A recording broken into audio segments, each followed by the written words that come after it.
और अब खबरें तफसील से। हिंदुस्तान की सदारत में अक़वाम मुत्तहिदा में हुए इस्लाह शुदा कसीर मुल्की निज़ाम के मौजू पर इजलास में हिंदुस्तान ने पाकिस्तान को कश्मीर राग अलापने पर मुंह तोड़ जवाब दिया। वजीर खारजा एस जयशंकर ने पाकिस्तान को आईना दिखाया और कहा कि उसामा को पनाह देने वाले और हमसाया की पार्लियामेंट पर हमला करने वाले को नसीहत करने का कोई हक नहीं। दरअसल पाकिस्तानी वज़ीर खारजा बिलावल भुट्टो ने कश्मीर राग अलापा, जिस पर वज़ीर खारजा एस जयशंकर ने पाकिस्तान को उसकी हद बताने के लिए ये बातें कही।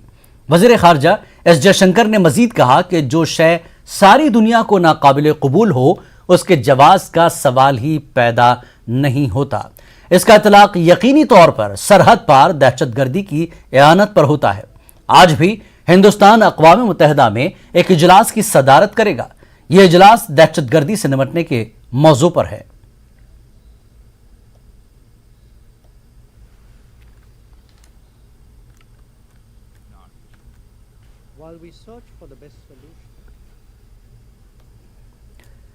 जम्मू कश्मीर के senior BJP leader Vikram Singh Randhawa ने बैनुल अक़वामी सतह पर पाकिस्तान को मुंहतोड़ जवाब देने के लिए एस जयशंकर की तारीफ की है।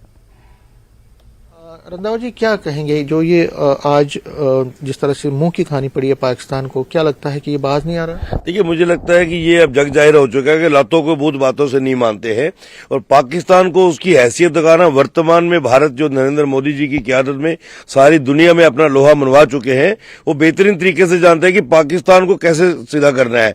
और यूनाइटेड नेशंस के अंदर जिस तरीके से हमारे एक्सटर्नल अफेयर मिनिस्टर ने बेहतरीन तरीके से पाकिस्तान के एक्सटर्नल अफेयर मिनिस्टर को उसकी औकात दिखाई है, मुझे लगता है कि ये बड़ा अच्छा हुआ। और यकीनी तौर पर सारी दुनिया के अंदर पाकिस्तान एक मिलिटेंट स्टेट के तौर पर साबित हो चुका है। पूरी दुनिया के अंदर दहशत फैलाना और आतंकवाद फैलाना जो है वो पूरी तरीके से जो है वो जग जाहिर है। तो कहीं ना कहीं ये भारत की एक और उपलब्धि इसको माना जाएगा। बेहतरीन तरीके से हमारे external affair minister S Shankar ji जो है भारत की नुमाइंदगी कर रहे हैं और पाकिस्तान को किस तरीके से हाशिए पे लाना है ये वर्तमान में भारत की सरकार बेहतरीन तरीके से जानती है।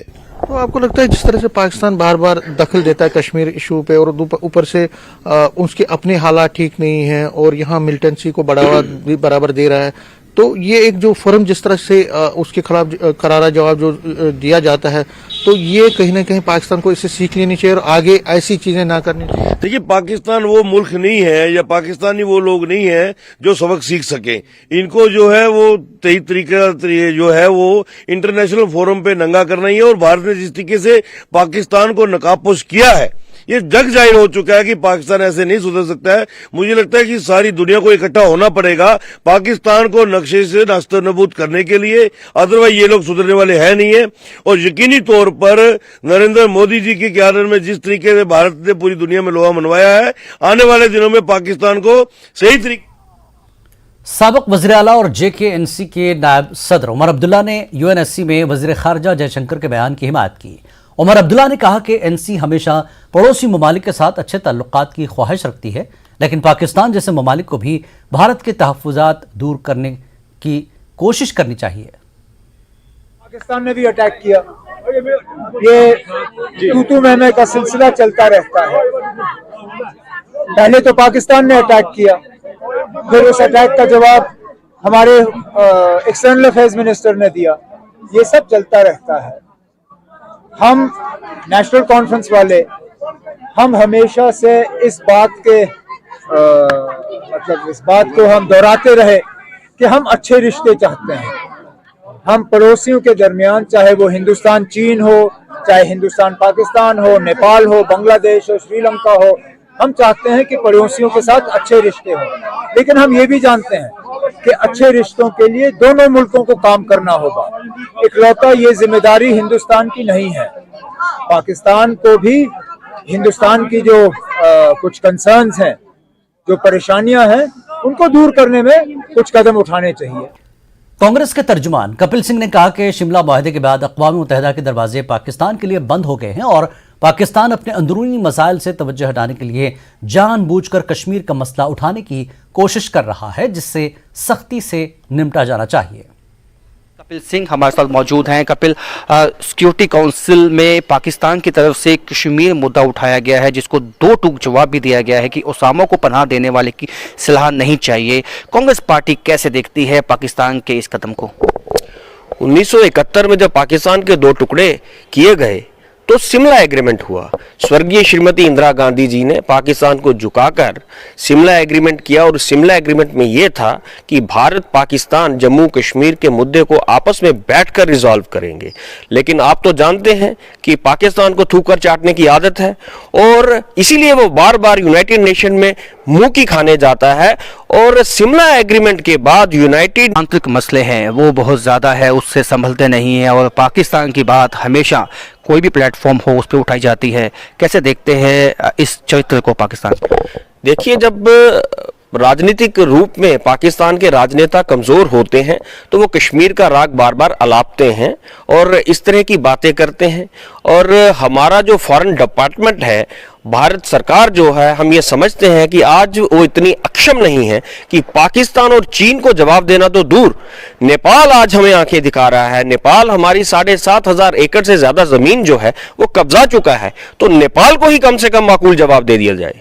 लेकिन आपको नहीं लगता कि इस वक्त स्ट्रांगली जो इस वक्त डेल्ट किया गया है, काउंटर किया गया है पाकिस्तान को, और पाकिस्तान को हमेशा ये जताया गया है कि कश्मीर जो है वो अभिन्न अंग है हिंदुस्तान का, डिप्लोमेसी कहीं ना कहीं कामयाब हुई है हिंदुस्तान की? देखिए, it was an integral part of India.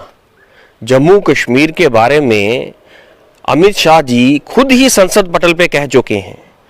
तो जब 1947 के बाद जम्मू कश्मीर भारत का अभिन्न अंग ये भारतीय जनता पार्टी स्वयं मानती है, तो फिर हम पाकिस्तान का किसी भी रूप से कोई भी हस्तक्षेप कैसे बर्दाश्त करेंगे?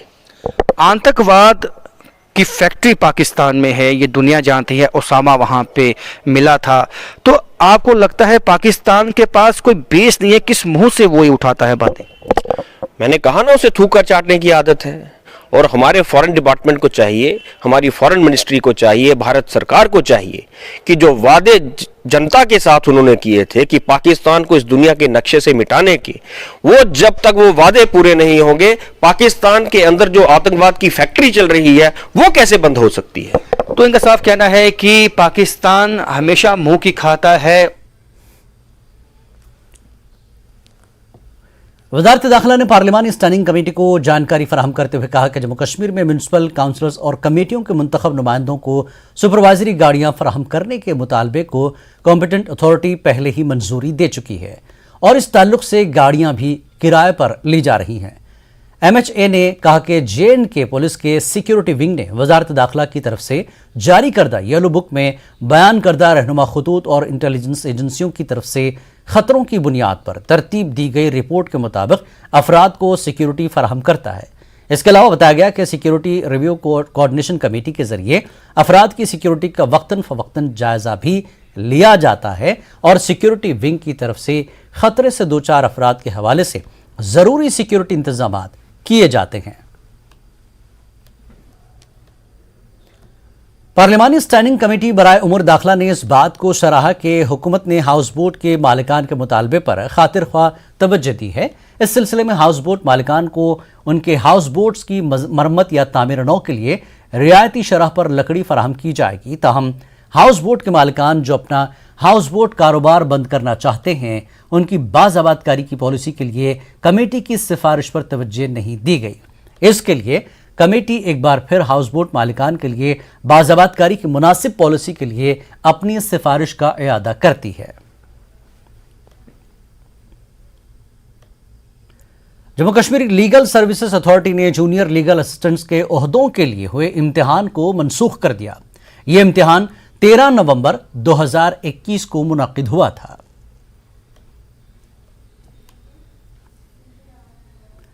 जम्मू कश्मीर में आने वाले दिनों में पेट्रोल की किल्लत की अफवाहें गश्त कर रही हैं। ऐसे में श्रीनगर में एक पेट्रोल पंप के मैनेजर गुलाम नबी ने न्यूज़ 18 को बताया कि पेट्रोल की किल्लत की बात सही नहीं है। पेट्रोल का जखीरा काफी मकदार में मौजूद है और इस मामले में कार मालिकान को परेशान नहीं होना चाहिए। हमारे को कोई इन्फॉर्मेशन नहीं है। हमारी जैसे रूटीन के आता है वो हमारे पास आता है। तो कोई मतलब मैसेज नहीं है, कुछ बात नहीं है शॉर्टेज की, कोई फिक्र नहीं है। हमारे पास बहुत स्टॉक है, पब्लिक को कोई घबराने की ज़रूरत नहीं है। हमारे पास बहुत स्टॉक है, जितना भी स्टॉक हम उठा रहे हैं रोज़ वो तो आता है, यूजुअली आता है। हमारी कोई प्रॉब्लम नहीं है। पेट्रोल की किल्लत तो अभी हमें कहीं नज़र ही नहीं आई। हम जहाँ भी गए, जितने भी पेट्रोल पंप पे गए, जब भी मैं हमेशा ऑन एंड ऑफ पेट्रोल भरता हूँ, बट कहीं भी हमें शॉर्टेज तो नज़र नहीं आई। पता नहीं र्यूमर है क्या, मुझे नहीं पता लोग क्या बोलते हैं, बट एज सच कहीं पे अभी कोई किल्लत नज़र नहीं आई। Jammu Kashmir oil tankers association ने जम्मू कश्मीर में पेट्रोल और डीजल की सप्लाई बंद करने की धमकी दी है। न्यूज़ 18 से बात करते हुए एसोसिएशन के सदर आनंद शर्मा ने कहा कि कारपोरेशन को पंजाब से टैंकर्स मंगवाने को बर्दाश्त नहीं किया जाएगा। उन्होंने कहा कि अगर 4 दिन के अंदर उनके मुतालबात तस्लीम नहीं किए गए तो तमाम टैंकर्स रोक दिए जाएंगे और जम्मू कश्मीर के तमाम पेट्रोल पंप सूख जाएंगे। टैंकर एसोसिएशन की तरफ से तेल की सप्लाई को ठप करने की बात कही गई है, ऐसा क्यों है? आनंद शर्मा प्रेसिडेंट हैं। तेल की सप्लाई ठप करने की नौबत क्यों आपको लगता है आन पड़ी है? सबसे बड़े 2 मुद्दे हमारे हैं। एक मुद्दा जो है कि हमारे साथ टेंडर किया गया, हमें वर्क अलाट किया गया 2020 में, और उसके बाद जो काम है पंजाब स्टेट से करवा रहे हैं। जो पंजाब स्टेट से काम करवा रहे हैं उसके कारण कारपोरेशन को उससे लॉस होता है, लेकिन कारपोरेशन फिर भी करवा रही है। उसका मतलब ये है कुछ ना कुछ इनका गिव एंड टेक हो रहा है, जिसके कारण हमारे जम्मू व कश्मीर वालों को काम नहीं मिल रहा और बड़ी बड़ी गाड़ियां वहां से भर के आ रही हैं। जब इनको हम कहते हैं इसको बंद करो, नहीं करोगे तो हम जो है गाड़ियां खड़ी कर देंगे, तब 2 दिन के लिए 3 दिन के लिए बंद करेंगे, फिर दोबारा स्टार्ट कर देंगे। हमने अब हार के कारपोरेशन को कहा ये अगर आप बंद नहीं करते बाहर से लाना, जिससे कारपोरेशन को घाटा भी पड़ता है, तो हम अपनी गाड़ियां खड़ी कर देंगे। तो कारपोरेशन हमेशा जो है बार बार जो है कि नहीं जी हम बंद कर देंगे, लेकिन वो बंद नहीं करती। लास्ट में जो मेरी उनसे बात हुई तो मेरे को कहते 2-4 गाड़ियां आती हैं, क्या फर्क पड़ता है? वो 2-4 गाड़ियां नहीं आती, वहां से 100 गाड़ी आ जाती इकट्ठी और आके यहाँ पे लाइन पे खड़ी हो जाती है और महीना गाड़ियां खाली नहीं होती। और मैं पूछता हूँ कि आप ये कर क्या रहे हो? लेकिन कारपोरेशन को जो है सुनने को राजी नहीं है। अगर ये हमारी कारपोरेशन नहीं सुनती, बाहर से गाड़ियां लानी बंद नहीं करती, हमारे पास कोई दूसरा ऑप्शन नहीं है, हम किसी दिन भी बंद करके बैठ जाएंगे। आज हमने उनसे, उन्होंने कल हमें एक लेटर दिया है कि LOC पे के थोड़ी सी डिस्टर्बेंस चल रही है, आप हमारा साथ दो, 2-4 दिन के बाद इसको हम फैसला कर देंगे। अगर इस सरकार नहीं करती 2-4 दिन के बाद हम किसी दिन भी बंद कर देंगे। दूसरा मसला, हमारा कुछ आर्मी स्टेशन पे माल जाता है, हमारी ऑयल कंपनीज उनको गाइड नहीं करती कि प्रोडक्ट को लेना आपने कैसे लेना है। आपको टेम्परेचर मीटर जो है आज की डेट में माइनस चल रहा है ले में, कि आपको माइनस वाला टेम्परेचर होना चाहिए। मैंने पता करवाया 0 डिग्री वाले टेम्परेचर, उनके पास माइनस वाले टेम्परेचर ही नहीं है। अल्टीमेटम कितने दिन का दिया गया है? 4 दिन का दिया है कि हमारे मसले जो हैं आर्मी के साथ मीटिंग करवाई जाए, जो प्रॉब्लम्स हैं और वो सॉल्व करवाई जाए और बाहर से प्रोडक्ट लाना बंद किया जाए। अगर वो नहीं करते, हमारे पास कोई ऑप्शन नहीं है कि हम आप ही करें। कितने टैंकर हैं जम्मू कश्मीर में जो जब स्ट्राइक होगी तो कितना इम्पैक्ट पेट्रोल पे, डीजल की सप्लाई पे आएगा? ये 1800 गाड़ी जो है चलती है हमारी। अगर ये गाड़ी नहीं चलेगी जम्मू व कश्मीर में तो ये आपके सारे ऑयल पंप जो हैं जितने भी हैं वो सारे ड्राई हो जाएंगे, किसी के पास तेल नहीं मिलेगा, हाहाकार मचेगी, पब्लिक परेशान होगी। उससे पहले जो है सरकार को कहेंगे जाग जाए और हमारे मसले हल करा। 4 दिन का अल्टीमेटम दिया गया है कि उनके मसले हल किए जाएं, नहीं तो तेल की सप्लाई ठप कर दी जाएगी जम्मू कश्मीर में। कैमरामैन चांद के साथ राजन वैद, news 18 Jammu.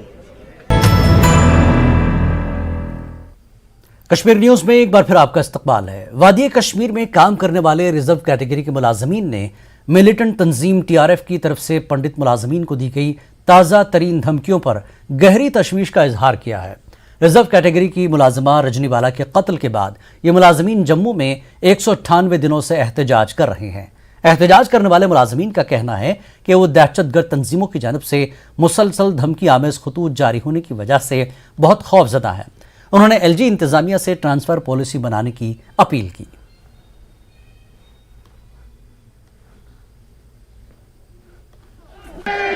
Terror organisation TRF की तरफ से फिर एक बार धमकी मिली है कश्मीरी पंडित PM पैकेज एम्प्लॉयज को और नॉन कश्मीरी पंडित एम्प्लॉय जो वहां कश्मीर में काम करते हैं, जिसमें ये रिजर्व कैटेगरी के जो एम्प्लॉयज हैं ये भी शामिल है। तो ये मिली है, तीसरा लिस्ट उन्होंने जारी किया है और कहा है कि वो किसी को भी नहीं बख्शेंगे जो कश्मीर में काम करते हैं। जो हिंदूज वहाँ पे काम करते हैं उनको नहीं बख्शा जाएगा। कल दोबारा से थ्रेट आई है टीआरएफ की तरफ से, उसमें कश्मीरी पंडित एम्प्लॉयज हैं और नॉन कश्मीरी पंडित एम्प्लॉयज जिसमें आप भी हैं, कितना बड़ा कंसर्न है ये? सर देखिए 6 दिन पहले भी एक थ्रेट लेटर्स आया था, तो ठीक 6 दिन बाद एक थ्रेट लेटर्स और आ जाता है। तो हम पूछना चाहते हैं प्रशासन से कि आपने क्या किया? जब 6 दिन पहले एक थ्रेट लेटर्स आया, उसको आपने कौन सी सिक्योरिटी मेजर्स इसके लिए क्या नैप करने के लिए क्या किया कि वो 6 दिन के बाद फिर से वही लेटर्स आ जाता है? और सीधे साफ तौर पे लिखा हुआ है PM package, non PM package, non locals, जो कि हम हैं, नॉन लोकल्स हमें वहां पर कंसीडर किया जाता है। तो आपने क्या किया उसको रोकने के लिए? तो देखिए एक बात मैं और कहूंगी, इन लोगों के हौसले कितने बुलंद है। ये साफ तौर पे नाम लिख के, जिनको इन्होंने मारा है उनके भी नाम लिखे हुए हैं लेटर्स पे, जिनको मार चुके हैं उनकी जिम्मेदारी भी ली जा रही है, और जिनको ये मारने वाले हैं उनकी जिम्मेदारी भी ये ले रहे हैं। लेकिन प्रशासन क्या कर रहा है? प्रशासन जिंदा लोगों की रिस्पांसिबिलिटी लेने के लिए तैयार नहीं है। मैं कहती हूँ हमें आज 200 दिन होने वाले हैं, 1-2 दिन के बाद यहाँ पर चिल्लाते हुए। मुझे लगता है कि अगर हमने इतना जितना हमने यहाँ बैठ के प्रोटेस्ट किया, मैं बहुत आज अफसोस से कहती हूँ कि अगर हमने कश्मीर में बैठकर ये गुहार लगाई होती, कम से कम शायद जो लोग हमारे लेटर्स निकाल रहे हैं उनको भी तरस आ गया होता। लेकिन प्रशासन को हमारे ऊपर कोई रहम नहीं है। वो चाहते हैं कि ये लोग वहां जाएं और टारगेट किलिंग का शिकार हो जाएं, फिर हम शहीदी दिवस मनाएं। कल मैंने बीजेपी के टॉप ऑफिशियल से भी बात की, जो लीडर्स हैं बीजेपी के, वो कह रहे हैं कि 2-3 दिन में आपका मसला हल होगा। इधर से लिस्ट जारी हो रही है, कितना असमंजस में है आप, और आपको अपना फ्यूचर क्या लग रहा है? सर देखिए, जहाँ तक बात रही बीजेपी के अध्यक्ष की, वो 2-3 दिन नहीं 2-3 महीने से हमारा मसला सॉल्व कर रहे हैं। वो करवा चौथ पे हमारी सैलरी रिलीज करवाने आए थे, अब दूसरा करवा चौथ भी आ जाएगा, ठीक है ना, कुछ ही महीनों के बाद। तो 2-3 दिन उनके कब पूरे होंगे, हो जाए तो अच्छी बात है। हम भी उम्मीद लगा के उनसे बैठे हैं, अब भी उनसे बात करते हैं कि अगर आप आज जिस पोजीशन पे बैठे हैं, जिस पोजीशन में आपकी गवर्नमेंट बैठी हुई है, उस पोजीशन में लोगों ने ही पहुंचाया है, संविधान ने ही पहुंचाया है और किसी ने नहीं पहुंचाया है।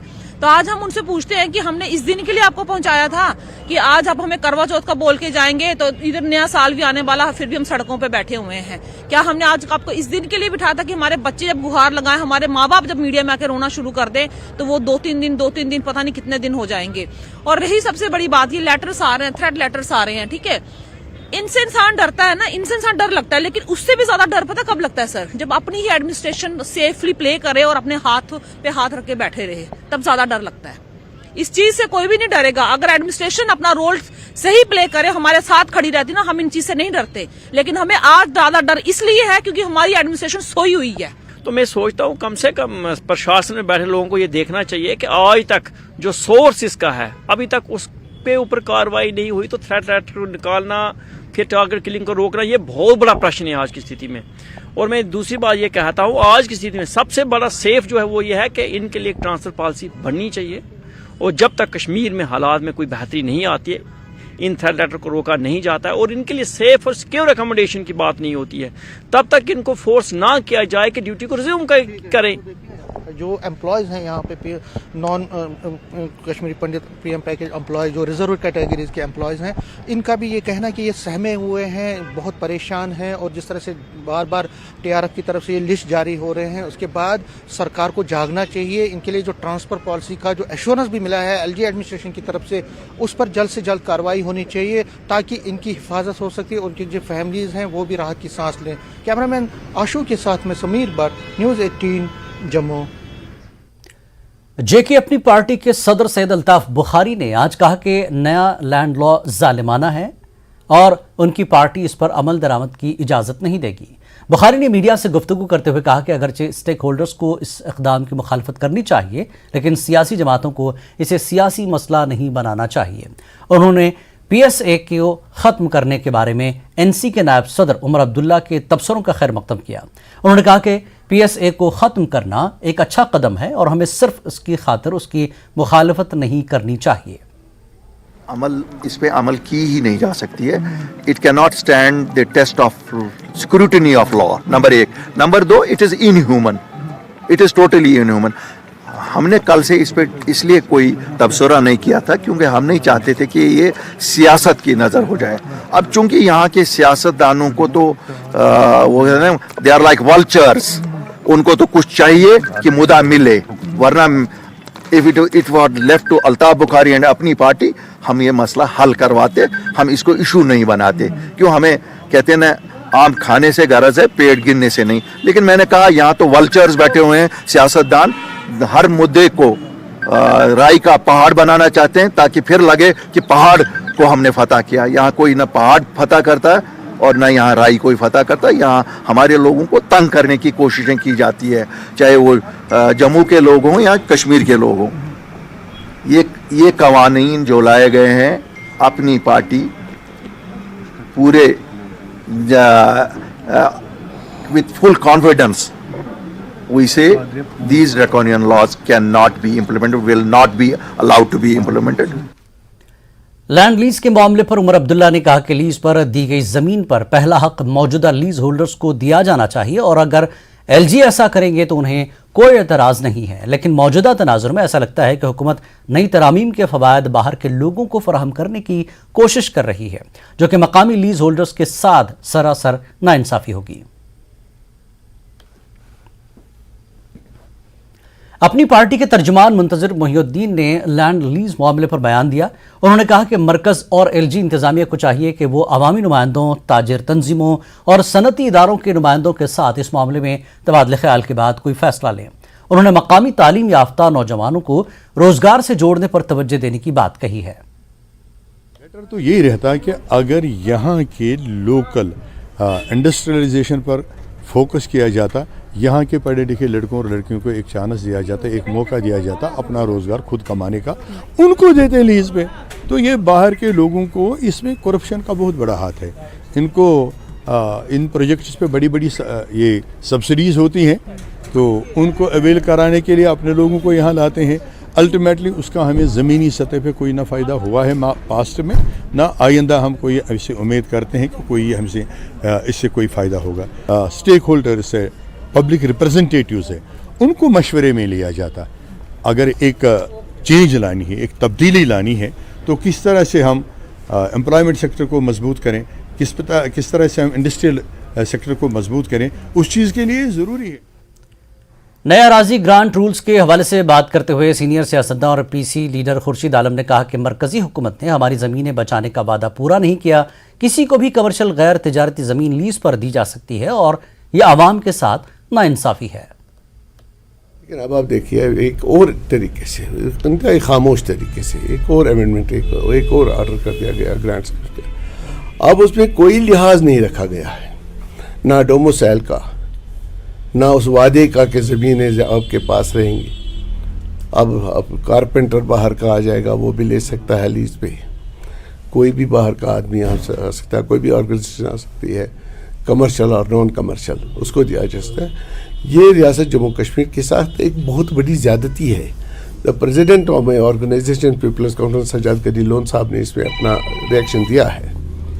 उन्होंने अपना इस पर इख्तिलाफ दिया है कि हम इसको क्या समझते हैं, कैसे लेते हैं, और रियासत जम्मू कश्मीर के लोगों के दिल इससे ज़्यादा दुखी हो रहे हैं।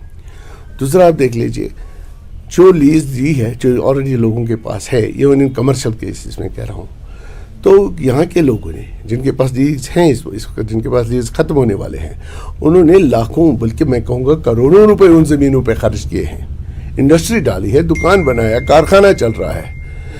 इस एक्ट के मुताबिक उनको हक नहीं है, फर्स्ट प्रायोरिटी उनको नहीं जा रही है।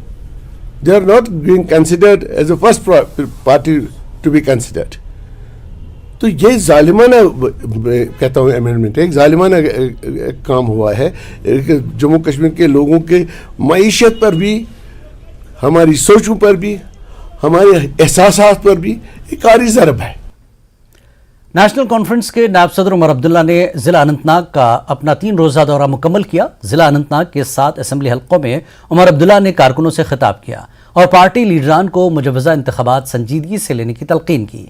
उमर ने कहा कि डिलिमिटेशन के बाद मुजवज़ा इंतखाबात आसान नहीं होंगे और ये इंतखाबात महज सड़क, बिजली और पानी जैसे मुद्दों के लिए नहीं होंगे। उमर अब्दुल्ला ने एक बार फिर दफ़ा 370 का मुद्दा उभारा और बीजेपी को हदफ तनकीद बनाया। दूसरी जानिब एनसी कैडरों का कहना है कि उमर अब्दुल्ला का ये अनंतनाग दौरा मुस्तकबिल में काफी सूदमंद साबित होगा।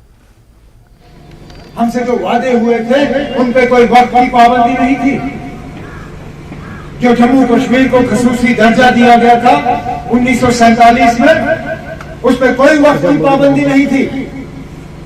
कहीं ये नहीं लिखा था कि ये सिर्फ 10 साल, 20 साल, 25 साल या 50 साल के लिए है। उसमें तो ये बिल्कुल तय है कि जब तक जम्मू कश्मीर जो है वो हिंदुस्तान का हिस्सा है, जम्मू कश्मीर को ये खुसूसी दर्जा हासिल होगा। लेकिन गैर कानूनी तौर, गैर आईनी तौर हमसे वो दर्जा जो है छीना गया और हम उसको वापस हासिल करने के लिए लड़ रहे हैं। शुक्र है कि कल सुप्रीम कोर्ट के चीफ जस्टिस ने ये इशारा दिया है कि जल्द से जल्द इस केस की सुनवाई के लिए तारीख जो है वो मुकर्रर की जाएगी और तारीख पे जो है सुनवाई शुरू हो। तो हमें उम्मीद है, मैं मान के चलता हूं कि हमारा केस जो है बिल्कुल मजबूत से मजबूत केस है और इंशाल्लाह हम इस अदालत से इंसाफ हासिल करके ही यहाँ जम्मू कश्मीर के लोगों को देंगे। आज बावजूद उमर साहब ने कहा कि देखिए हम अपने लोगों के पास जाते हैं इलेक्शन के दौरान। आज तो ना इलेक्शन है ना कोई बात है, आज जाना चाहिए और उनका हाल अहवाल पूछना चाहिए। तो उस सिलसिले में ये एक इंटरेक्शन। नेशनल कॉन्फ्रेंस के नायब सदर उमर अब्दुल्ला ने कहा कि कश्मीर न्यूज में एक बार फिर आपका इस्तकबाल है। नेशनल कॉन्फ्रेंस के नायब सदर उमर अब्दुल्ला ने कहा कि कश्मीरी पंडितों ने वादी वापसी और बाज़ाबातकारी पर बीजेपी से बड़ी उम्मीदें वाबस्ता की थी, लेकिन उन्हें मायूसी हुई। उमर अब्दुल्ला ने अनंतनाग के थिवारा, अनंतनाग वेस्ट और बिजबिहाड़ा में अलग अलग पार्टी इजलास से खिताब किया। उमर अब्दुल्ला ने कहा कि बीजेपी के दौर में ऐसे कश्मीरी पंडित भी वादी से निकलने पर मजबूर हो गए जिन्होंने मिलिटेंसी में भी हर सितम का मुकाबला किया था। उन्होंने इल्जाम लगाया कि बीजेपी दौर में ही पंडितों को मारने का सिलसिला फिर शुरू हुआ।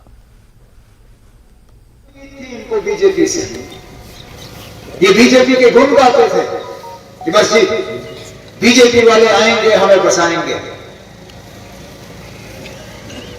उल्टा क्या हुआ, जो यहां बसे हुए थे वो भी अब रहने के लिए तैयार नहीं है। जिनको हम लोगों ने बसाया, इन लोगों ने उनको भगाया। घर के घर खाली हो गए।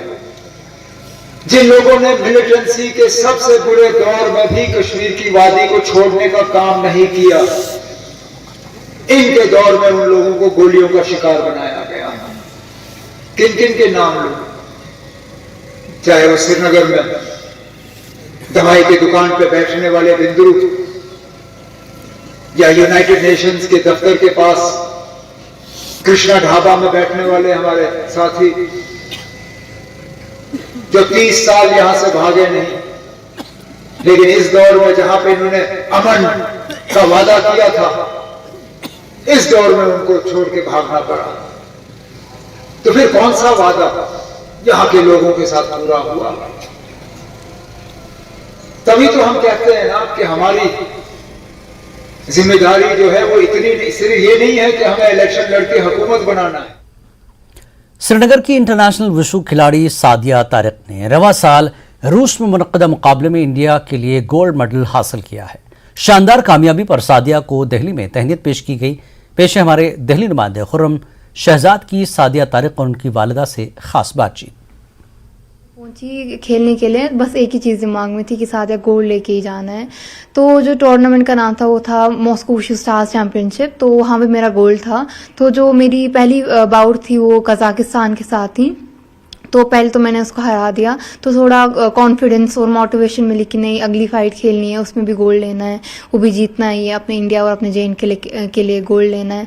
तो जब मेरी दूसरी फाइट लगी चेक रिपब्लिक के साथ, तो उससे भी मैंने हराया। बड़ा कंपटीशन था उसके साथ भी। लेकिन जो मेरी थर्ड फाइट थी तो वो रशिया के साथ थी। तो बिल्कुल बहुत ज़्यादा टफ फाइट थी लगी मेरे को रशिया के साथ, क्योंकि रशिया के इंसान को हराना लाइक बहुत ज़्यादा मुश्किल था। लेकिन जब से मैं लेके आई हूँ गोल्ड, तब से मैं देख रही हूँ आर्मी इतना सपोर्ट करती है, हर एक टाइम हमें सपोर्ट करती है। जेएन की पुलिस हमें इतना ज्यादा सपोर्ट करती है। ड्रग्स की काफी जो है बात की जाती है और एजुकेशन लेने की जो है काफी बात की जाती है, तो आपका मैसेज क्या है? मेरा एक ही मैसेज है, चाहे वो स्पोर्ट्स में हो या चाहे वो पढ़ाई कर रहे हो, मैं उन्हें बस एक ही चीज़ कहना चाहती हूँ, जितने भी लाइफ में स्ट्रगल्स आएंगी उन्हें बस ट्राई टू फेस देम, क्योंकि जब तक फेस नहीं करोगे तब तक कभी आगे नहीं बढ़ोगे। मम्मा पापा दोनों का सपोर्ट रहता है हमेशा, हर एक टाइम। मतलब वो एक कॉन्फिडेंस रहता है कि साजा नहीं, देखो तुम्हारे पेरेंट्स तुम्हारे लिए कितना करते हैं, तो मतलब वही हमेशा मेरे लिए एक मोटिवेशन रहती है। बहुत खुश हूँ मैं, मतलब मुझे कुछ कहने के यही शब्द ही नहीं मिल रहे हैं कि मेरी बेटी ने इतना कुछ किया और इतना सम्मान मिल रहा है मेरी बेटी को, हम सबको मिल रहा है। ये करे आगे भी, मैं चाहती हूँ सब इसी तरह करे। बहुत बहुत शुक्रिया। कैमरामैन संजीव वर्मा के साथ Khurram Shahzad, News 18 Delhi. Girls higher secondary school Kupwara में आज तालीमी कॉन्फ्रेंस का इनेकाद किया गया। इस कॉन्फ्रेंस में deputy commissioner Kupwara doctor Sagar, additional deputy commissioner, principal school Bashir Ahmad Shah के अलावा दीगर ने शिरकत की। तालिबात ने रंगारंग प्रोग्राम पेश किए। बेहतरीन कारकर्दगी दिखाने वाली तालिबात में इनामात तकसीम किए गए। डिप्टी कमिश्नर कुपवाड़ा डॉक्टर सागर ने कहा कि स्कूलों में तालीमी निज़ाम को बेहतर बनाने के लिए जिम्मेदारी प्रोग्राम पर काम जारी है, ताकि स्कूलों में इंफ्रास्ट्रक्चर के साथ साथ बच्चों को मेयारी तालीम हासिल हो सके।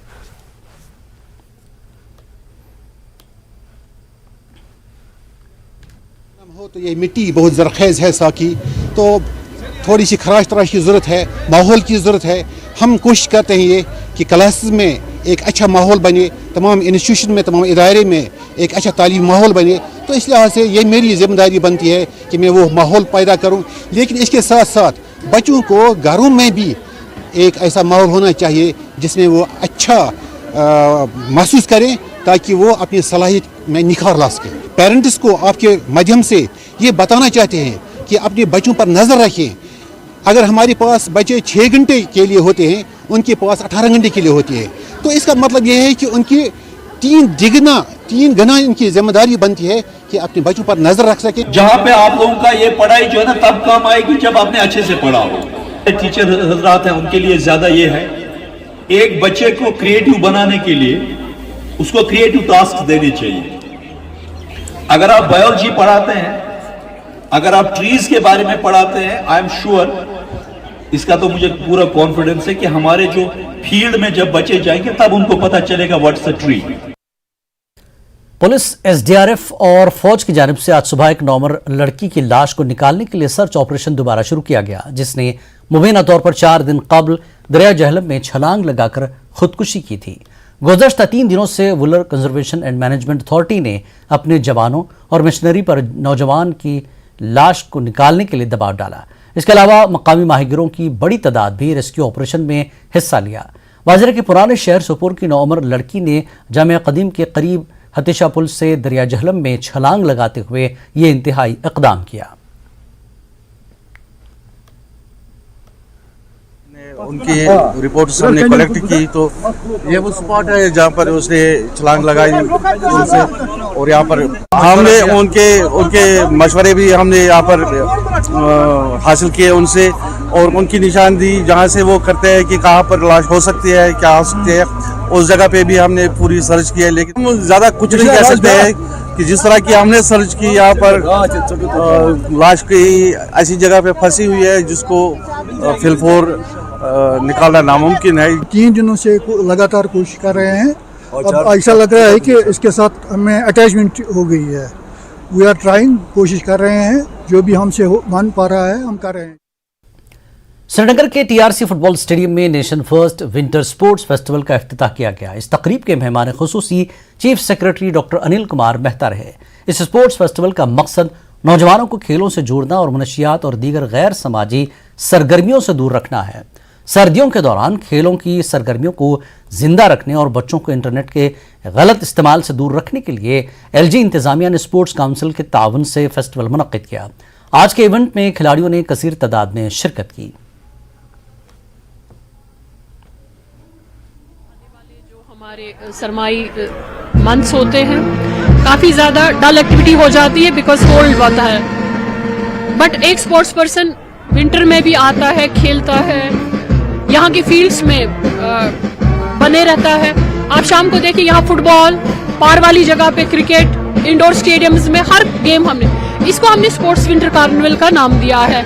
आज इसकी शुरुआत होगी सुबह से लेकर शाम तक हमारे इंडोर्स और फील्ड्स में लाइट बनी रहेगी, कोचेज अवेलेबल रहेंगे, ताकि हम बच्चों को स्पोर्ट्स से जोड़े रखें। वो हमारे बच्चे इंटरनेट अब्यूज एक जगह बैठ के ओबेसिटी का शिकार ना हो, और जो हमारे एथलीट्स हैं, जो हमारे नेशनल कॉम्पिटिटिव इवेंट्स में जाते हैं, उनकी एंड्योरेंस बनी रहे।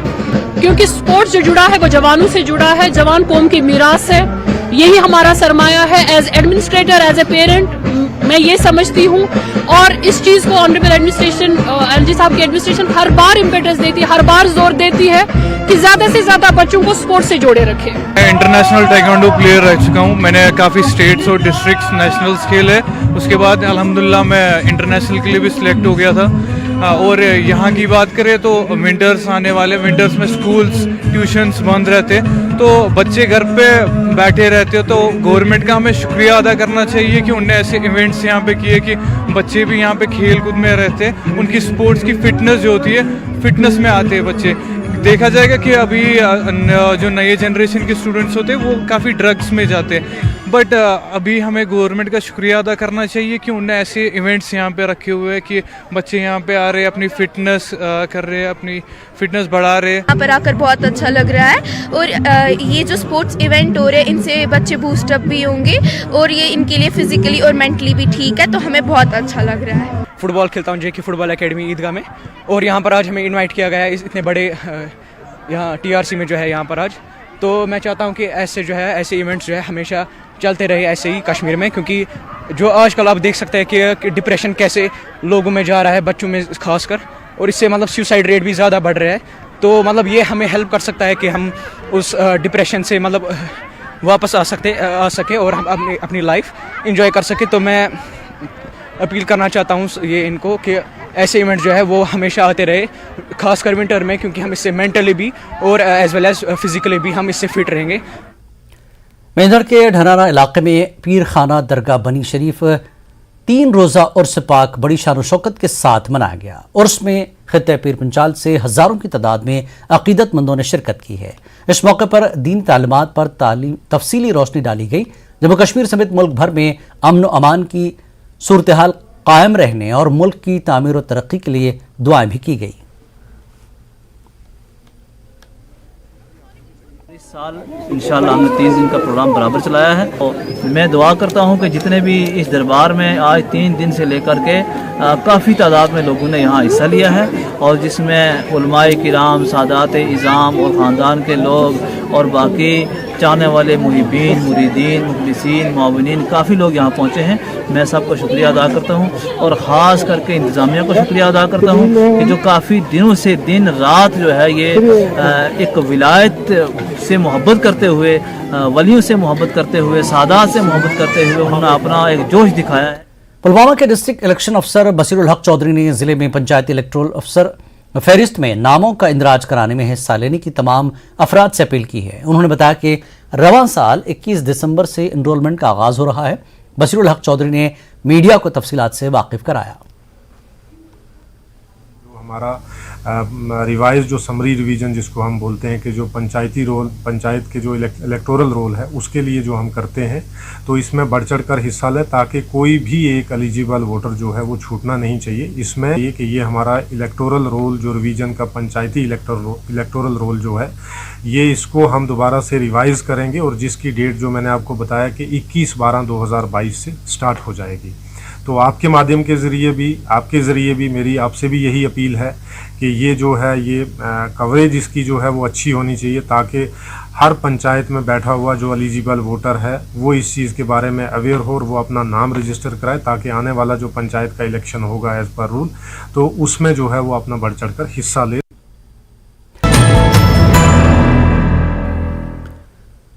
Jammu Kashmir women development corporation ने लावेपुरा श्रीनगर में NBCFDC के तहत एक मेगा बेदारी कैंप का इनेकाद किया। इस कैंप में समाजी और माशी तौर पर पसमानदा तबकात से ताल्लुक़ रखने वाली सैकड़ों ख़वातीन ने शिरकत की। शुरका को Jammu Kashmir women development corporation के जरिए लागू की जाने वाली और national backward classes finance development corporation हुकूमत हिंद की तरफ से माली एआनत फराहम करने वाली मुख्तलिफ रोजगार स्कीमों के बारे में जानकारी दी गई। मैनेजिंग डायरेक्टर JNK WDC ने प्रोग्राम की सदारत की। खवातीन इस जानकारी कैंप के इनकाद पर शुक्रिया अदा किया। आज हमने वुमेन एम्पावरमेंट के बारे में सीखा कि एक औरत के लिए कितना ज़रूरी है, ये मतलब उसको कितना पता होना चाहिए कि वुमेन एम्पावरमेंट हमारे लिए क्या है। और जो यहाँ आए थे ये कॉरपोरेशन वाले, उन्होंने आज बताया ये स्कीम लोन्स के बारे में कि हमें कैसे हैंडल करनी चाहिए अपनी लाइफ, हम कैसे घर बैठे कुछ भी कारोबार कर सकते हैं या कुछ कमा सकते हैं। ये मतलब पता ही नहीं था वुमेन एम्पावरमेंट है क्या, कुछ इसमें मतलब पूरा पता ही नहीं था। जबकि आज यहाँ आई मैंने ये देखा और सब कुछ सीख लिया। हम सारे डिस्ट्रिक्ट्स में अवेयरनेस कैंप कर रहे हैं। आज के हम श्रीनगर का कर रहे हैं। इसमें हम लोगों को, विमेन फोक को अवेयर कर रहे हैं अबाउट आवर स्कीम्स। हम कौन कौन सी स्कीम्स में उनको फ़ायदा दे सकते हैं वो बताते हैं। वो अपना जो सेल्फ एम्प्लॉयमेंट कर सकते हैं, जनरेट कर सकते हैं, ताकि वो अपलिफ्ट हो जाएं, एम्पावर हो सकें थ्रू देयर ओन जो यूनिट वगैरह खोलें, फिर अब खुद को एम्पावर कर सकते हैं, इनकम जनरेटिंग यूनिट बना सकते हैं। बडगाम में डेमोक्रेटिक आज़ाद पार्टी के वर्कर्स का कन्वेंशन मुनक्किद हुआ। इस कन्वेंशन में पार्टी के जिला मेंबरान और कई वर्कर्स ने शिरकत की। बडगाम में पार्टी को मजबूत करने के हवाले से तबादला ख्याल किया गया। इस मौके पर पार्टी के मेंबरान ने वर्कर्स पर जोर दिया कि अपने अपने हलकों में पार्टी को मजबूत करने के लिए काम करें। वहीं पार्टी के सीनियर लीडर ने गुलाम नबी आज़ाद का हवाला देकर कहा कि अगर कश्मीरी अवाम का कोई हामी है तो वो सिर्फ गुलाम नबी आज़ाद है। हमने अपनी पार्टी की तरफ से, डेमोक्रेटिक आज़ाद पार्टी की तरफ से जो हमने आज यहाँ प्रोग्राम मुनक्कद किया गया था, इसका मकसद यही है कि हमने अपनी पार्टी को मजबूत करना है, अपनी पार्टी को डिस्ट्रिक्ट बडगाम में 1 नंबर पे ले जाना है, क्योंकि हम उस लीडर के शागिर्द हैं जिस लीडर ने सारे हिंदुस्तान में हुकूमत की। और हम बड़े फख्र से कहते हैं कि हमारा जो लीडर है वो बेदाग है और काबिल एतमाद है। बांडीपुरा में आज जम्मू कश्मीर टीचर्स एसोसिएशन के बैनर तले असातिज़ा ने एक खामोश एहतजाजी मार्च किया। एहतजाजियों ने कहा कि इस मार्च का मकसद नौजवान नस्ल में बढ़ते मुनशियात के इस्तेमाल को रोकने की तरगीब देना है और दूसरा ये नई पेंशन स्कीम के बदले पुरानी पेंशन स्कीम को दोबारा लागू करने के लिए अपना मुतालबा हुकूमत तक पहुंचाना है। टोटली इन्वॉल्व हो गई है ड्रग अब्यूज़ में। जो आपको पता है कि हमारी जो JNK UT है दूसरे स्लॉट पे आई है। एक अभियान हमने शुरू किया है ताकि अवेयरनेस पैदा हो जाए हमारी सिविल सोसाइटी में कि हमारे अपने बच्चों को, अपनी यूथ को बचाना है। और सबसे बड़ा मकसद इस मार्च का ये है कि आपको पता है पूरी मुल्क में इस वक्त जो आवाज़ चल रही है कि जो पुरानी पेंशन है उसको बहाल किया जाए OPS को, और जो न्यू पेंशन है NPS को उसको स्क्रैप किया जाए, क्योंकि एक मुलाजिम और एक जो सरकारी मुलाजिम इसके बुढ़ापे का सहारा खाली OPS होता है। पुलवामा BDO ऑफिस पर एक ठेकेदार ने एहतजाज के तौर पर ताला चढ़ा दिया। मंजूर अहमद नामी ठेकेदार के मुताबिक उसने BDC चेयरमैन के ऑफिस की तजदीद व मरम्मत साल 2021 में की थी, लेकिन आज तक रकम अदा नहीं की गई। मंजूर के मुताबिक महकमे देही तरक्यात दोबारा टेंडर इजरा करने की बात कर रहा है, जिसके खिलाफ मुतल्लिका ठेकेदार ने ब्लॉक ऑफिस पुलवामा पर ताला चढ़ा दिया है। मुकम्मल किया, उसकी इनाग्रेशन की DC साहब ने खुद। उसके बाद वो पैसा जो है वो रिलीज़ हो गया, 50% उसका रिलीज़ हो गया ACD साहब को। ACD साहब के आस में जब मैं जाता हूं तो वो कहते हैं कि नहीं, इसमें टेंडर निकालना है। 2021 में काम किया है, अब आज टेंडर निकालना है। तो मुझे बताइए सर, मतलब मेरे बच्चे स्कूल से निकाल दिए गए हैं, उनके पास कोई ट्यूशन का फीस नहीं है, कुछ नहीं है, वो घर में बैठे हैं। मैं परेशान हूँ, मैं खुदकशी करने के लिए तैयार हूँ। अब मुझे बताइए सर, आज मैंने ये जो BDO ऑफिस कंसर्न जो BDO ऑफिस है उसमें मैंने लॉक लगाया है। अगर मुझे पुलिस पकड़ के ले जाएगी, कोई अथॉरिटी है जो मुझे मतलब इंसाफ दिलाएगी, आपके माध्यम के, आपके थ्रू से मैं बात कर रहा हूँ DC साहब जो कंसर्न DC हैं, उनसे मैं इल्तिजा करता हूँ, एक मोहब्बताना गुजारिश करता हूँ कि गरीब लोगों का यही मतलब सबका साथ, सबका विकास और सबका यही है। Government higher secondary school Dachra Tral में सालाना दिन के हवाले से एक तकरीब मुनक्किद हुई, जिसमें हायर सेकेंडरी में ज़ेर तालीम तलबा और तालिबात, मकामी लोगों और वालिदैन ने शिरकत की। तकरीब में ज़िला एजुकेशन डेवलपमेंट अफसर मंजूर अहमद खान मेहमान खुसूसी के तौर पर मौजूद रहे। इस दौरान नई तालीमी पॉलिसी पर अफसरान ने वालिदैन के साथ मिलकर तबादला ख्याल किया कि किस तरह हम तालीमी निज़ाम को मज़ीद बेहतर बना सकते हैं। नई तालीमी पॉलिसी का ताल्लुक है वो जो पुरानी तालीमी पॉलिसी थी 1986 की, वो रिप्लेस कर रही है नई तालीमी पॉलिसी जिसको हम नेशनल एजुकेशन पॉलिसी कहते हैं। वो 10+2+3 थी जो अर्लियर पॉलिसी थी, और जो नई पॉलिसी आई है वो उसमें 5+3+3+4 यानी जो बेसिक कोर्स जो है 5 ईयर्स का, उसमें खास जोर उस पर दिया गया है ताकि जो बेस होगी वही बुनियाद बनेगी, वही आगे जाकर, ताकि ये जो बच्चे हैं इनकी बुनियाद सही होगी, तब जाके ये आगे कुछ कमाल दिखा सकते हैं। पार्टी के सीनियर लीडर मोहम्मद अमीन भट्ट ने कहा कि कांग्रेस से अब हमें कोई वास्ता नहीं, लिहाजा भारत जोड़ो यात्रा पार्टी के लिए कोई माना नहीं रखती। उन्होंने कहा कि पार्टी इंतखाबात के लिए तैयार है। हल्का इंतखाब देवसर की मस्कंड गुजर बस्ती में आज पार्टी की एसटी कम्युनिटी से ताल्लुक़ रखने वाले वर्करों का एक इजलास मुनक्किद हुआ, जिसमें सीनियर लीडर ने शिरकत की। उन्होंने पार्टी को मजबूत बनाने पर जोर दिया और इलाके में सड़क व दीगर तरक्याती कामों को जल्द मुकम्मल करने की इंतजामिया से अपील की। कोई नहीं, हम नहीं जाएंगे, हमारी अलग पार्टी है भाई, हमने कांग्रेस को तर्क किया है, हम गुलाम नबी आज़ाद के साथ है। जो यहाँ हुकूमत बना है, हमें रोड की जरूरत है, हमें पावर की जरूरत है, हमें मकानों की जरूरत। भारत जोड़ो से क्या हो गए हमें क्या है उसके साथ? कोई जोड़ो करो, कोई तोड़ो करो, हमें क्या उसके साथ? मार्च अप्रैल में पंचायत का इलेक्शन होगा, उसके बाद मेरे ख्याल में अगस्त में असेंबली इलेक्शन करेंगे। We are ready from election. Kashmir news में फिलहाल इतना ही। आदाब।